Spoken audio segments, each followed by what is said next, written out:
ന്യായാധിപന്മാർ അധ്യായം 3. കാനാനിലെ യുദ്ധങ്ങളിൽ പങ്കെടുത്ത് പരിചയം സിദ്ധിച്ചിട്ടില്ലാത്ത ഇസ്രായേൽക്കാരെ പരീക്ഷിക്കാൻ വേണ്ടി കർത്താവ് കുറെ ജനതകളെ ശേഷിപ്പിച്ചു. ഇസ്രായേൽ തലമുറകളെ യുദ്ധമുറ അഭ്യസിപ്പിക്കാനും പ്രത്യേകിച്ച് യുദ്ധാനുഭവം ഉണ്ടായിട്ടില്ലാത്തവരെ യുദ്ധം പഠിപ്പിക്കാനും വേണ്ടിയാണ് ഇത്.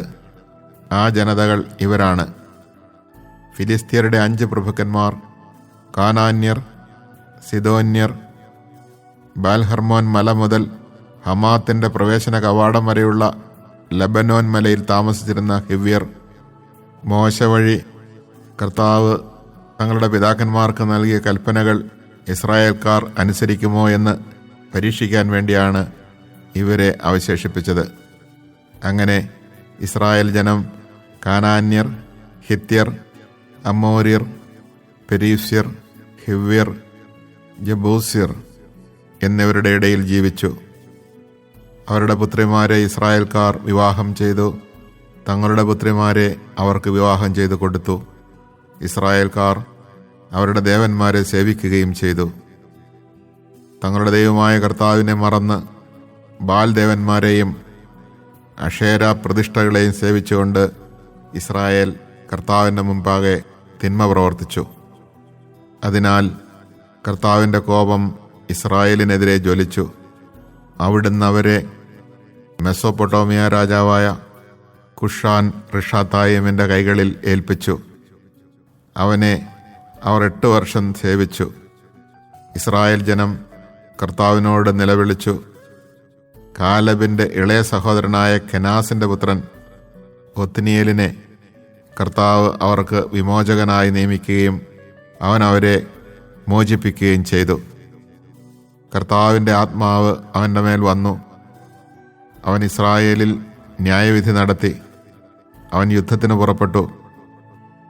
മെസൊപ്പൊട്ടോമിയ രാജാവായ കുഷാൻ റിഷാത്തായിമിനെ കർത്താവ് അവൻ്റെ കയ്യിൽ ഏൽപ്പിച്ചു കൊടുത്തു. ഒത്നിയേൽ അവൻ്റെ മേൽ ആധിപത്യം സ്ഥാപിച്ചു.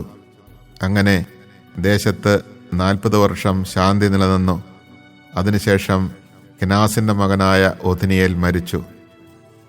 ഇസ്രായേൽ ജനം വീണ്ടും കർത്താവിൻ്റെ മുമ്പിൽ തിന്മ ചെയ്തു. അതിനാൽ അവിടുന്ന് മോവാബ് രാജാവായ എഗ്ലോനെ ഇസ്രായേലിനെതിരെ പ്രബലനാക്കി. അവൻ അമ്മോന്യരെയും അമലേക്യരെയും കൂട്ടി ഇസ്രായേലിനെ പരാജയപ്പെടുത്തി ഈന്തപ്പനകളുടെ നഗരം കൈവശമാക്കി. ഇസ്രായേൽ ജനം മോവാബ് രാജാവായ എഗ്ലോനെ 18 വർഷം സേവിച്ചു. എന്നാൽ ഇസ്രായേൽ ജനത കർത്താവിനോട് നിലവിളിച്ചപ്പോൾ അവിടുന്ന് അവർക്കൊരു വിമോചകനെ നൽകി. ബെഞ്ചമിൻ ഗോത്രജനായ ഗേരയുടെ മകനും ഇടത്തുകയനുമായ യേഹൂദായിരുന്നു അത്. ഇസ്രായേൽ അവൻ വശം മോവാബ് രാജാവായ എഗ്ലോന് കാഴ്ച കൊടുത്തയച്ചു. യേഹൂദ് 1 മുഴം നീളമുള്ള ഇരുവായ്ത്തല വാളുണ്ടാക്കി വസ്ത്രത്തിനടിയിൽ വലത്തെ തുടയിൽ കെട്ടിവെച്ചു. അവൻ മോവാബ് രാജാവായ എഗ്ലോന് കാഴ്ച സമർപ്പിച്ചു. എഗ്ലോൺ തടിച്ചു കൊഴുത്ത മനുഷ്യനായിരുന്നു. യേഹൂദ് കാഴ്ച സമർപ്പിച്ചു കഴിഞ്ഞ് ചുമട്ടുകാരെ പറഞ്ഞയച്ചു. എന്നാൽ ഗിൽഗാലിൽ ശിലാവിഗ്രഹങ്ങളുടെ അടുത്ത് ചെന്നപ്പോൾ അവൻ തിരിഞ്ഞു നടന്ന് രാജാവിൻ്റെ അടുക്കൽ വന്ന് പറഞ്ഞു: അല്ലയോ രാജാവേ, എനിക്ക് അങ്ങയെ ഒരു രഹസ്യ സന്ദേശം അറിയിക്കുവാനുണ്ട്. രാജാവ് പരിചാരകരോട് പുറത്തു പോകാൻ ആജ്ഞാപിച്ചു. അവർ പോയി. രാജാവ് വേനൽക്കാല വസതിയിലിരിക്കുകയായിരുന്നു.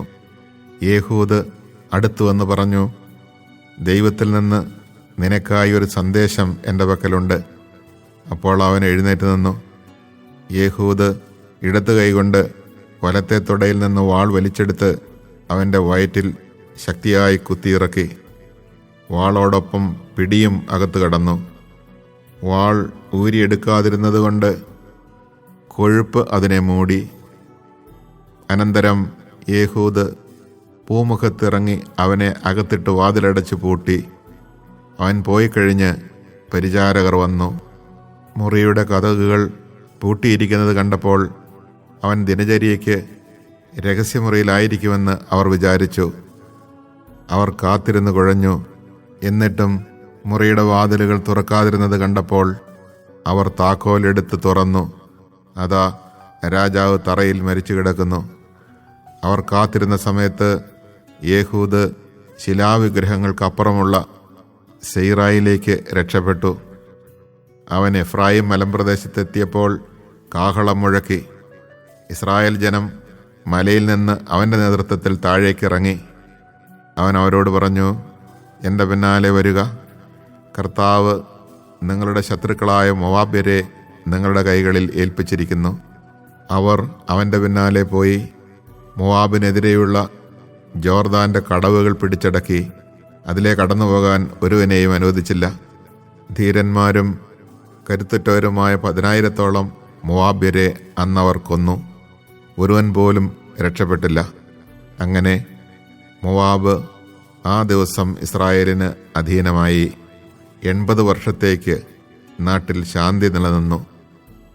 യേഹൂദിൻ്റെ പിൻഗാമിയും അനാത്തിൻ്റെ പുത്രനുമായ ഷംഗാർ 600 ഫിലിസ്ത്യരെ ചാട്ടകൊണ്ട് കൊന്നു. അവനും ഇസ്രായേലിനെ രക്ഷിച്ചു. Chapter 3.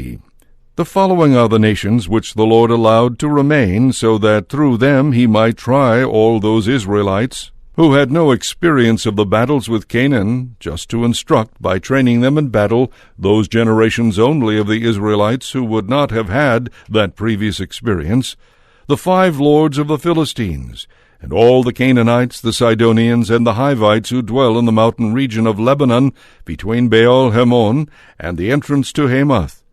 These served to put Israel to the test, to determine whether they would obey the commandments the Lord had enjoined on their fathers through Moses.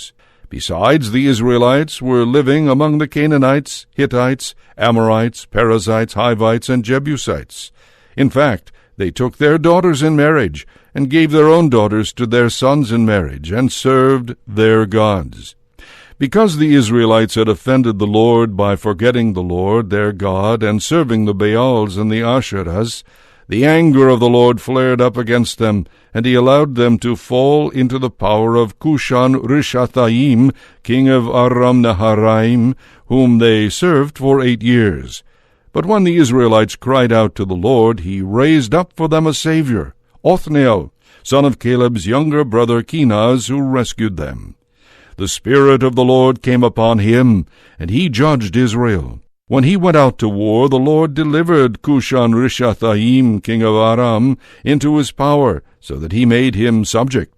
The land then was at rest for 40 years, until Othniel, son of Kenaz, died.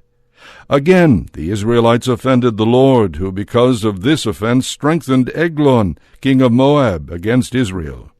In alliance with the Ammonites and the Amalekites, he attacked and defeated Israel, taking possession of the city of palms. The Israelites then served Eglon, king of Moab, for 18 years. But when the Israelites cried out to the Lord, he raised up for them a Savior, the Benjaminite Ehud, son of Gera, who was left-handed. It was by him that the Israelites sent their tribute to Eglon, king of Moab. Ehud made himself a 2-edged dagger, a foot long, and wore it under his clothes over his right thigh. He presented the tribute to Eglon, king of Moab, who was very fat, and after the presentation went off with the tribute-bearers. He returned, however, from where the idols are, near Gilgal, and said, "I have a private message for you, O king." And the king said, "Silence." Then when all his attendants had left his presence, and Ehud went in to him where he sat alone in his cool upper room, Ehud said, "I have a message from God for you." So the king rose from his chair, and then Ehud with his left hand drew the dagger from his right thigh, and thrust it into Eglon's belly. The hilt also went in after the blade, and the fat closed over the blade, because he did not withdraw the dagger from his body. Then Ehud went out into the hall, shutting the doors of the upper room on him, and locking them.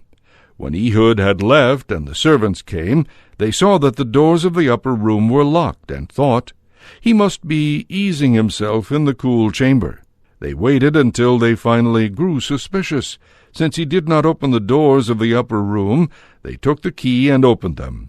There on the floor, dead, lay their lord. During their delay, Ehud made good his escape, and passing the idols took refuge in Seirah. On his arrival he sounded the horn in the mountain region of Ephraim, and the Israelites went down from the mountains with him as their leader. "Follow me," he said to them, "for the Lord has delivered your enemies, the Moabites, into your power." So they followed him down and seized the fords of the Jordan leading to Moab, permitting no one to cross. On that occasion they slew about 10,000 Moabites, all of them strong and valiant men. Not a man escaped. Thus was Moab brought under the power of Israel at that time, and the land had rest for 80 years. After him there was Shamgar son of Anath, who slew 600 Philistines with an ox goad. He too rescued Israel.